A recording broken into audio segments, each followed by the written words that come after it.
And because of increased revenues, we have the opportunity to do even more. And so what I propose to the legislature is $500 million over the course of the next 3 years. Are you confident it'll be long-term relief, or is this a stopgap? Will be good for a couple of years and then it'll change? Is that? Well, part of what we want to do, and we've seen in the past when the state, for example, has put a lot of money into K-12 education, that didn't end up in long-term tax relief because the schools spent the money.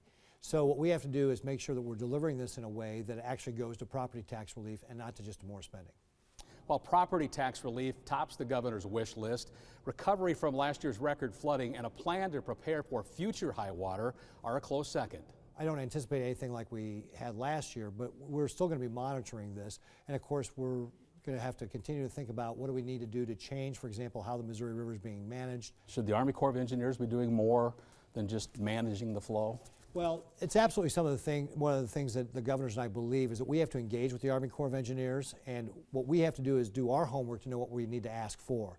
So once we have that plan, we're going to go work with the Army Corps to say, hey, these are the things we think you need to be doing to make sure you're doing a better job of protecting people and property. In April of last year, Ho-Chunk Inc. and the Nebraska Horsemen's Benevolent Protection Association announced that they would, for the second time, seek an amendment to the Nebraska Constitution, allowing voters to decide whether or not to expand gambling at state-licensed horse racetracks. It's something Governor Ricketts says he continues to oppose. For every dollar you collect in tax revenues, you spend $3 in social services on things like increased child abuse, increased spousal abuse, embezzlement, those sort of things. Aren't you already having to pay that $3 because of people going? Every state around you has gambling. I've got to assume that there are problems in the state anyway. Well, certainly one of the things we see, for example, if you look along the border with Iowa, we do see some of that overspill of the problems into our state. But it tends to be more localized where you have casinos. So since we don't have casinos all across our state, we don't see those problems all across our state. Will you have a role in opposition to the state if it does come back to a vote, which that's a hypothetical, I get that. Will you play a role, or will you just let the citizens decide? Well, my position is not going to change. I'm going to continue to urge people in Nebraska not to expand gambling in our state. Would you actively be involved in the opposition, I guess is what I should have said. Well, I've always been a member of the Board of Gambling with the Good Life, which is our group here in Nebraska that opposes expanded gambling, and I'll continue to be a part of that group. This October, Nebraska will launch an expanded Medicaid program. It's something that the Ricketts administration opposed, but voters approved in 2018.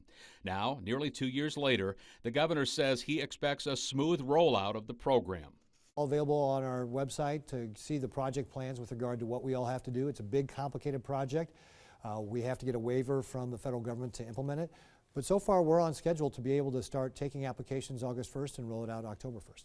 Has President Trump been good for Nebraska in your eyes? I think President Trump has not only been good for Nebraska, but has been good for the entire country. I mean, if you look at his record and what he's done to, cut regulation, cut taxes, get fair trade agreements, protect our border, all the things that he promised. And what we see as a result of all those things is an expansion of the economy and job opportunities.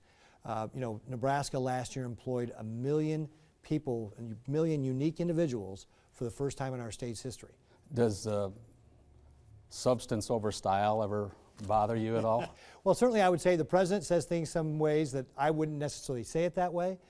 But if you look at the results have been tremendous. Do you have any concerns at all about the ethanol industry and those refinery waivers and if you want to go a step further, even the RFS? The president has said very clearly he wants 15 billion gallons. That's what we as governors have all said. We want 15 billion gallons. And now we've got to hold the EPA accountable for actually hitting that goal. But at the end of the day, we're still going to be watching and holding them accountable to make sure they do what they say they're going to do. How do you do that? How do you hold them accountable? Well, again, if they're not blending what they said they're going to blend, then we are going to be going knocking on the door of the White House and saying, hey, Mr. President, your EPA is not doing what you said you told them to do. You got to make a change. I appreciate your time. Great. Thank you, Tim. Thanks. You bet. Thanks.